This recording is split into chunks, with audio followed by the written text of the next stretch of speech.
다음 소식입니다. 검찰 과거사위원회 기간이 5월 말까지 2달 연장되면서 김학의 전 법무부 차관의 별장 성접대 의혹 재조사도 새 국면을 맞았습니다. 최근 진상조사단 소환에 응하지 않은 김학의 전 차관은 외부의 모습을 드러내지 않고 조사단과도 연락이 닿지 않는 것으로 전해졌습니다. 강희경 기자입니다. 얼마 전까지 김학의 전 차관이 몸담은 것으로 알려진 서울의 한 법률사무소입니다. 여기랑은 상관없다고 하셔가지고 여기랑은 상관없다고 하셨어요. 하지만 최근에도 건물 옥상에서 봤다는 목격담이 나옵니다.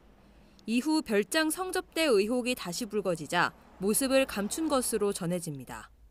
본전 한 달은 안 됐고 그 옥상에 주와 담배를 피로가 자주 올라와요.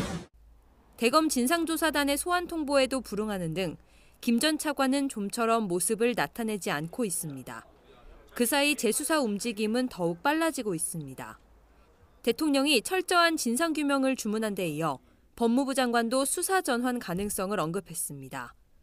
활동기간 연장으로 2달을 추가로 확보한 진상조사단은 우선 과거 검찰 수사 과정에 은폐, 축소 시도가 있었는지 들여다보고 있습니다.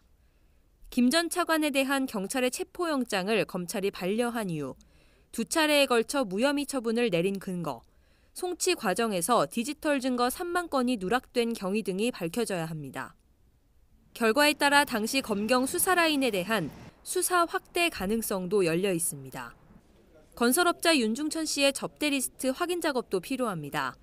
김 전 차관 외에 정부 고위 간부, 전현직 군 장성까지 윤 씨 별장에 드나들었다는 의혹이 불거지면서 자칫 권력형 비리 사건으로 번질 수 있다는 관측도 나옵니다. 건설업자와 소위 말하는 고위공직자들 아니면 우리 사회 주요 고위층이라고 불리는 사람들의 어떤 유착관계가 이 사건의 핵심 본질적인 문제일 수 있거든요. 김 전 차관 임명을 강행한 배경에 박근혜 청와대가 있었는지, 당시 법무부 장관이던 한국당 황교안 대표가 수사 외압 등에 관여한 부분이 있는지 확인하는 것도 숙제로 남아 있습니다. YTN 강희경입니다.